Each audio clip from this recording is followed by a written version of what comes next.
हे दोस्तों, आज हम एक ऐसी चीज सीखने वाले हैं जो हर केमिस्ट्री स्टूडेंट को डराती है। Yes, the periodic table. लेकिन टेंशन मत लो, आज हम सिर्फ पढ़ेंगे नहीं, मजे भी करेंगे और एक जबरदस्त ट्रिक भी सीखेंगे जिससे फर्स्ट 30 एलिमेंट्स को याद करना हो जाएगा एकदम आसान। चलो स्टार्ट करते हैं structure of modern periodic table. Table की एक झलक। ये है मॉडर्न पीरियोडिक टेबल। इसको देख के ऐसा लगता है ना यार कि ये कितना कॉम्प्लिकेटेड स्ट्रक्चर है, ये क्या है, ये कैसे याद होगा। बात तो सही है। पर चिल करो, मैं हूं ना। इस टेबल को एकदम बहुत इजी वे से समझा देंगे और बहुत अच्छे से फन वे के साथ एक स्टोरी के फॉर्म में याद भी कर लेंगे। अब सबसे पहले ये समझो कि ये टेबल बनाई किसने। हमारे जीवन में एक और सरदर्द दे दिया। वैसे इसमें किसी एक इंसान का रोल नहीं है। लास्ट 200 ईयर्स में बहुत सारे साइंटिस्ट ने पीरियोडिक टेबल को डेवलप करने के लिए कंट्रीब्यूट किया है, जिसमें सबसे बड़े दो नाम आते हैं। पहले आते हैं Dmitry Mendeleev, the Russian scientist. इनको हम प्यार से दाढ़ी वाले बाबा बुलाते हैं। इन्होंने दिया था पीरियोडिक लॉ, जो कहता है properties of elements are periodic function of their atomic masses. फिर इस लॉ को मॉडिफाई किया एक और साइंटिस्ट ने, इनको हम प्यार से मोजले अंकल बुलाते हैं। He was an English scientist named Henry मोजले, जिन्होंने इस लॉ को मॉडिफाई करके दिया हमको हमारा मॉडर्न पीरियोडिक लॉ, जो कहता है properties of elements are periodic function of their atomic numbers. चलो इसको थोड़ा सिंपल बनाते हैं। अब आपको याद होगा कि जब आप स्कूल में कभी मस्ती करते हो या अपने फ्रेंड से बहुत ज़्यादा बातें करते हो क्लास में, तो टीचर क्या करता था, आपका प्लेस चेंज कर देता था, है ना। तो कभी कभी टीचर का मन होता था तो वो सिटिंग अरेंजमेंट करता था। तो वैसे ही कुछ स्टोरी है यहाँ पे एलिमेंट्स की भी, कि एलिमेंट्स का भी यहाँ पे इस पीरियोडिक टेबल में क्या किया जाता है, अरेंजमेंट किया जाता है बेस्ड ऑन एटॉमिक नंबर। अब जैसे क्लास में अगर हम स्टोरी की बात करें तो एक सपोज एक इमेजिन करिए कि एक टीचर है जो क्लास में सिटिंग अरेंजमेंट कर रहे हैं आपका, और एक क्राइटेरिया डिसाइड किया गया है कि रोल नंबर वाइज हम बच्चों को बिठाएंगे। तो सारे बच्चों को बाहर खड़ा कर दिया एक लाइन से रोल नंबर वाइज, है ना। और यहाँ पे एक ट्विस्ट भी है। अब ट्विस्ट ऐसा है कि बच्चों की भी चॉइस पूछी जाएगी कि आपको यहाँ पर पर्टिकुलर जगह पे बैठना है कि नहीं बैठना है। अब वो कैसे, चलो देखते हैं। अब जैसे रोल नंबर वाइज बच्चे खड़े हो गए बाहर। अब सबसे पहले रोल नंबर 1 आएगा क्लास में। आपको पता है क्लासरूम में क्या होते हैं, बहुत सारी रोज होती हैं, 1 2 3 4 इस तरीके से। तो मान लो कि क्लासरूम में 4 रोज हैं, 4 रोज हैं, ठीक है। तो रोल नंबर 1 को बोला कि भाई तुम फर्स्ट रो पे फर्स्ट बेंच पे बैठो, ठीक है। तो बैठ गया भाई। फिर उसके बाद रोल नंबर 2 आया, और रोल नंबर 2 को बोला कि तुम एक काम करो, जो फर्स्ट रोल नंबर है उसके पीछे वाली जगह पे बैठो, मतलब सेकंड बेंच पे बैठ जाओ फर्स्ट रो में। तो फिर रोल नंबर 2 वाला बोलता है कि नहीं, मुझे इसके पीछे नहीं बैठना है, मेरा इसके साथ नहीं जमता है, मतलब मेरी प्रॉपर्टीज इससे मैच नहीं होती है। तो बोले ठीक है, एक काम करो, कहाँ बैठोगे तुम, एकदम इससे दूर बैठो, तुम्हारी नहीं जमती है ना इससे, एकदम दूर बैठो। तो उसको क्या किया, सेकंड रोल नंबर को फोर्थ वाली लाइन में फर्स्ट बेंच पे बिठा दिया। चलो ठीक है, ये भी खुश। चलो नेक्स्ट रोल नंबर 3 आया। अब रोल नंबर 3 वाले को बोला कि तुम काम करो, तुम यहाँ पर फर्स्ट रो में सेकंड नंबर पे बैठ जाओ, मतलब रोल नंबर 1 के पीछे, चलेगा। तो बोला ठीक है बैठ जाऊँगा, मेरी तो वैसे भी बनती है रोल नंबर 1 वाले के साथ में। तो वो वहाँ बैठ गया, मतलब एक जैसे दोनों बच्चे साथ में हो गए, एक के पीछे एक। फिर नेक्स्ट आता है रोल नंबर 4। अब बोला कि तुम 3 के पीछे बैठो। तो बोला नहीं, मेरी इन दोनों से नहीं बनती है। फिर बोले एक काम करो, फोर्थ वाले रो में जाके बैठो रोल नंबर 2 के साथ। बोला नहीं भैया, उससे भी नहीं जमती है। तो क्या करें, एक काम करो, तुम सेकंड वाली रो में सेकंड बेंच पे बैठो, ठीक है, खुश हो, चलो बैठो। फिर उसके बाद नेक्स्ट आता है रोल नंबर 5। तुम कहाँ बैठोगे, तुम इसके पीछे बैठो 4 के। तो बोलता है नहीं, मैं इसके थर्ड रो में बैठूंगा बाजू वाली लाइन में। तो इस तरीके से वो बच्चों को अरेंज करते जाते हैं as per their roll number, और साथ में उनकी भी चॉइस पूछी जाती है, मतलब एक जैसे बच्चों को कहीं ना कहीं एक जगह पे रखने की कोशिश की जा रही है ना, कि भाई एक तरफ पढ़ाई वाले बच्चे पढ़ाकू वाले और एक तरफ अपनी मस्ती वाली गैंग, है ना। इस तरीके से भी थोड़ा सा अरेंजमेंट हो रहा है। अब जैसे हर बच्चे का क्लास में एक यूनिक रोल नंबर होता है, वैसे ही जो मॉडर्न पीरियोडिक टेबल में एलिमेंट्स हैं उनका भी एक यूनिक नंबर होता है, जिसको बोलते हैं एटॉमिक नंबर। अभी एटॉमिक नंबर क्या रिप्रेजेंट करता है, it represents the number of protons present in the nucleus of that atom of that particular element, ठीक है। तो अब जैसे यहाँ पे क्लास में अरेंजमेंट किया गया है बच्चों का एज पर रोल नंबर एंड प्रॉपर्टीज भी कंसिडर की गई है, वैसे ही मॉडर्न पीरियोडिक टेबल में क्या किया गया है, एटम्स को या फिर एलिमेंट्स को उनके एटॉमिक नंबर के हिसाब से इंक्रीजिंग ऑर्डर में अरेंज किया गया है। अब वो समझते हैं कैसे।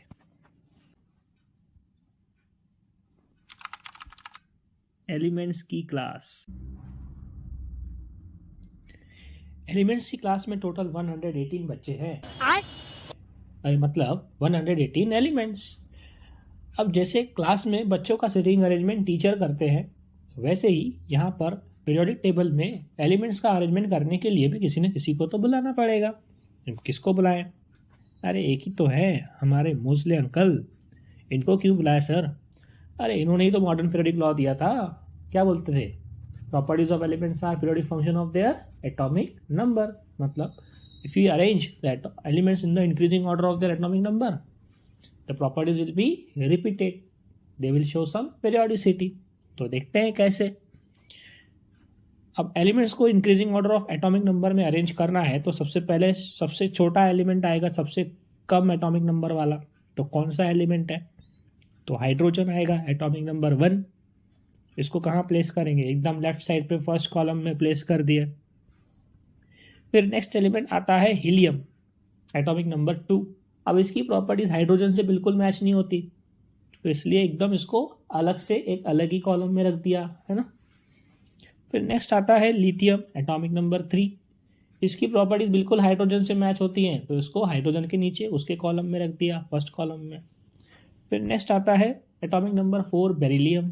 इसकी प्रॉपर्टीज थोड़ी सी डिफरेंट है, इसलिए उसको थोड़ा सा नेक्स्ट वाले कॉलम में रखा है। फिर नेक्स्ट आता है बोरॉन, एटॉमिक नंबर 5। अब इसकी प्रॉपर्टीज काफ़ी अलग है, ये ना हीलियम से मैच हो रही है ना बाकी के इन 3 एलिमेंट से मैच हो रही है, तो इसको कहीं बीच में किसी एक कॉलम में रख दिया। फिर नेक्स्ट आता है कार्बन। अब ये भी थोड़ा सा डिफरेंट है बोरॉन से, तो इसको नेक्स्ट कॉलम में रखा। फिर आता है नाइट्रोजन, अगेन थोड़ा डिफरेंट है तो नेक्स्ट कॉलम में रखा। फिर ऑक्सीजन, एटॉमिक नंबर 8। इसको भी नेक्स्ट कॉलम में रखा क्योंकि थोड़ी प्रॉपर्टीज क्या हो गई, डिफरेंट। देन नेक्स्ट आता है फ्लोरीन, एंड देन यहाँ से आपको पीरियोडिसिटी दिखेगी। Next element is neon, atomic number 10। अब इसकी प्रॉपर्टीज हीलियम से मैच होती हैं, तो ये बराबर हीलियम के नीचे आके फिट हो गया। तो that's why a gap is observe between beryllium and boron to adjust the periodicity of neon with the helium atom. ठीक है, तो यहाँ पे इसलिए आपको गैप दिखता है एक बेरिलियम और बोरॉन के बीच में, जहाँ पे कोई एलिमेंट नहीं है। तो इस तरीके से जब हम एलिमेंट्स को अरेंज करते जाते हैं उनके एटॉमिक नंबर के इंक्रीजिंग ऑर्डर में, और ये भी ध्यान रखते हैं कि जिन एलिमेंट्स की प्रॉपर्टीज सेम है या सिमिलर है वो एक ग्रुप में आए या एक कॉलम में आए। तो इस तरीके से एलिमेंट्स को जब हम अरेंज करते जाते हैं तो हमारा पीरियोडिक टेबल बनते जाता है ना। अब यहाँ पे देखिए थोड़ा सा कुछ ट्विस्ट है। लेंथेनम के बाद एलिमेंट्स को एक लाइन में ना रख के नीचे रखा गया है, तो ये छोटा सा जुगाड़ बोलो या फिर एडजस्टमेंट किया गया है इन एलिमेंट्स के साथ। फिर यहाँ से फिर से पीरियोडिसिटी ऑब्जर्व होती है, तो फिर उन एलिमेंट्स को प्रॉपर एक लाइन में रखा गया है। इस तरीके से हम जब 118 एलिमेंट्स को अरेंज करते जाते हैं इन the increasing order of their atomic number, तो हमको इस तरह का कुछ स्ट्रक्चर मिलता है। इस टेबल में है 7 हॉरिजॉन्टल रोज, इनको पीरियड्स बोलते हैं। अरे नहीं, तुम्हारे स्कूल में जो टाइम टेबल होता है वो वाला पीरियड नहीं। और 18 वर्टिकल कॉलम्स हैं जिनको बोलते हैं ग्रुप्स। ग्रुप के जो एलिमेंट्स होते हैं वो एक फैमिली की तरह होते हैं, सब एक जैसी प्रॉपर्टी वाले। फॉर एग्जांपल ग्रुप 1 को ही ले लो, सारे के सारे एनर्जेटिक मतलब रिएक्टिव, और सबकी वैलेंस भी 1, इसका मतलब सारे के सारे एक जैसे कंपाउंड फॉर्म करेंगे। अब ये टेबल इतना कलरफुल क्यों बनाया है? It is to indicate some important features. Now look at the key to chart. Box का कलर बताता है एलिमेंट का type, that is metals, non metals, metalloids and noble gases. जैसे कि येलो बॉक्स में है मेटल्स, ग्रीन में non metals, orange में मेटालॉइड्स और पर्पल बॉक्स में है नोबल गैसेस। सिंबल के कलर से उसकी नेचुरल स्टेट बताई गई है, लाइक सॉलिड, लिक्विड और गैस, या फिर नॉट ऑकरिंग इन नेचर। जैसे कि आपको पता तो है ही कि कुछ एलिमेंट्स नेचर में ऑकर नहीं करते, तो उनकी नेचुरल स्टेट कहाँ से बताओगे? That's why not occurring in nature. Her box में एलिमेंट का एटॉमिक नंबर है और साथ में सिंबल, उसका नाम और एटॉमिक मास। समझ रहे हो ना, केमिस्ट्री इतना भी डिफिकल्ट नहीं है, बस एंजॉय करके पढ़ो जैसे रील स्क्रॉल करते हो। चलो और समझते हैं। टेबल 4 ब्लॉक्स में डिवाइडेड है। ये बड़ी इंटरेस्टिंग कहानी है। अभी मजा आएगा ना भिड़ो। जैसे हर क्लास में अलग अलग टाइप के बच्चे होते हैं, यहाँ पर भी वैसा ही कुछ होने वाला है। देखो बड़ा मजा आएगा। पहले 2 ग्रुप्स को कहते हैं एस ब्लॉक। एस फॉर शांत बच्चे या फिर सीधे बच्चे। Basically they are electropositive elements. It means ये अपने वैलेंस इलेक्ट्रॉन को लूज करके कैटायन फॉर्म करते हैं। जैसे हर क्लास में कुछ बच्चे होते हैं ना एकदम सीधे साधे, जो अपना पेन पेंसिल इरेजर सब लेके आते हैं और कोई ना कोई बच्चा उनसे छीन लेता है इजीली। तो वैसे ही इनका भी इलेक्ट्रॉन कोई ना कोई एलिमेंट जरूर छीन लेता है। तो that's why electro positive.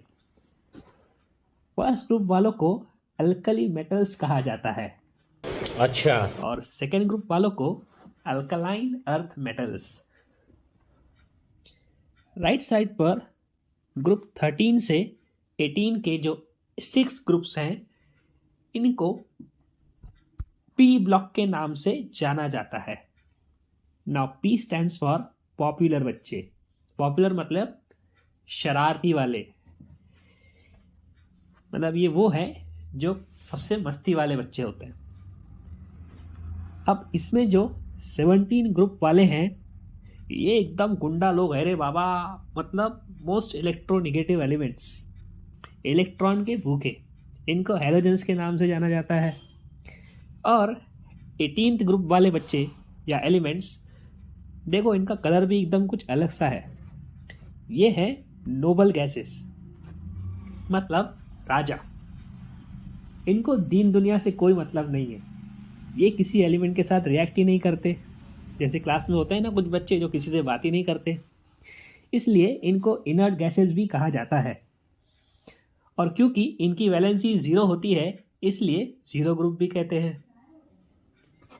Middle में मिलेंगे D block, that is dynamic elements. Dynamic मतलब सबसे घुल मिल जाने वाले बच्चे हैं ये, जो हर किसी के फ्रेंड्स होते हैं ना, वैसे। तो ये हैं ग्रुप 3 से लेके ग्रुप 12 तक, टोटल 10 ग्रुप्स। ये कुछ खास एलिमेंट्स हैं। ये ऑलराउंडर भी हैं, जो हर जगह पे फिट हो जाते हैं। इनको ट्रांजिशन मेटल्स भी कहा जाता है। अब आते हैं टेबल के बॉटम में। कुछ 28 एलिमेंट्स दिख रहे हैं। ये स्कूल के उन बच्चों जैसे हैं जिनको टीचर क्लास में कभी बिठा ही नहीं सकता। ये हमेशा बाहर ही रहते हैं, the bunkers. F block, where F stands for funky. अब ये मैंने अपने तरीके से नाम दिए हैं। फंकी मतलब एकदम आउट ऑफ द वर्ल्ड, बाहर ही रहता है क्लास के, कभी भी क्लास में नहीं बैठेंगे ये। वैसे ही ये एलिमेंट्स भी टेबल के थोड़ा सा अलग ही बैठे हुए हैं, थोड़ा सा टेबल के नीचे। Actually they are continuation of D block only. Lanthanum atomic number 57 से जो बाद में एलिमेंट्स आते हैं, लुटेटियम एटॉमिक नंबर 71 तक, और फिर जो नीचे वाली रो है दैट इज एक्टिनम या एक्टिनियम एटॉमिक नंबर 89 के बाद लॉरेंशियम एटॉमिक नंबर 103 तक। इसलिए इनको इनर ट्रांजिशन मेटल्स कहते हैं। अब जो फर्स्ट 14 एलिमेंट्स हैं that are called as lanthanides या लैंथेनाइट सीरीज, और जो सेकेंड 14 एलिमेंट्स हैं they are called as actinides और एक्टिनाइट सीरीज। कमेंट्स में गेस करो ये नाम क्यों दिए होंगे।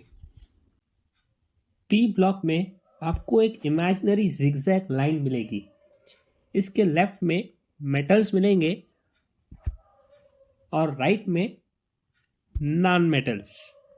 जैसे क्लास में 2 ग्रुप्स ने अपनी बाउंड्री सेट कर ली हो, और बाउंड्री पर हैं मेटेलॉइड्स जो ऑरेंज बॉक्सेस में दिख रहे हैं, और ये दोनों की प्रॉपर्टी शो करते हैं। मतलब ये किसी की टीम में नहीं है, ये दोनों साइड से खेल रहे हैं। बस यही सब है इंपॉर्टेंट बातें पीरियोडिक टेबल की। Trick to remember first 30 elements, desi style. अब आते हैं सबसे मजेदार पार्ट पर, कैसे याद करें पहले 30 एलिमेंट्स बिना स्ट्रेस के। चलो भाई देखो अब मैं क्या करता हूँ। चलो ये स्लाइड देखो, यहाँ एक साउंड ट्रिक है जो हिंदी में है। ह ही ली बे ब टेन ऑफ नी नामक अलसी पस्कलर ककास कटी वक्रमन पिको निकू जन।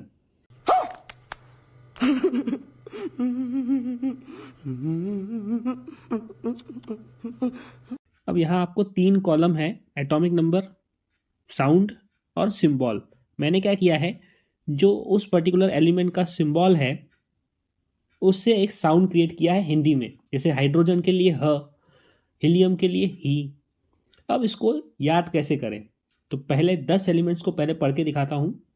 ह ही ली बे ब कैन ऑफ नी। इंटरेस्टिंग है ना।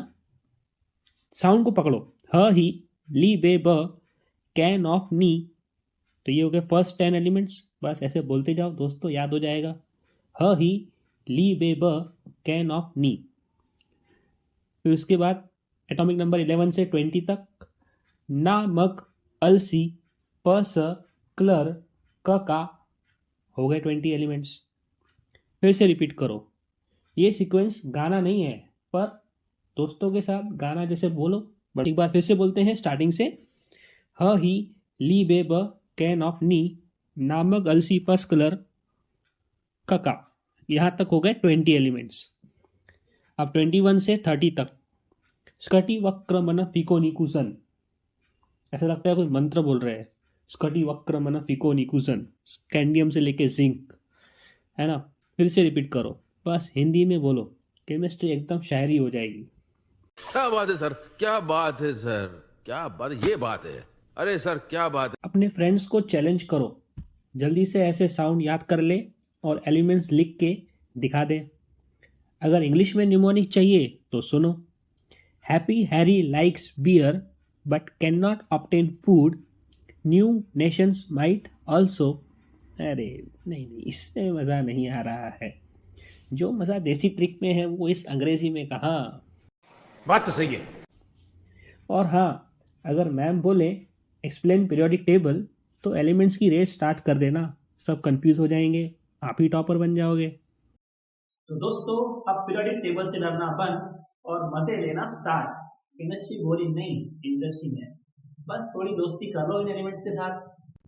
Thank you for watching till the end. Like this video if you love the topic, share with your friends and comment करो आपको नेक्स्ट वीडियो किस टॉपिक पर चाहिए, और चैनल को सब्सक्राइब ज़रूर करें। मिलते हैं नेक्स्ट वीडियो में। Till then stay tune, stay curious.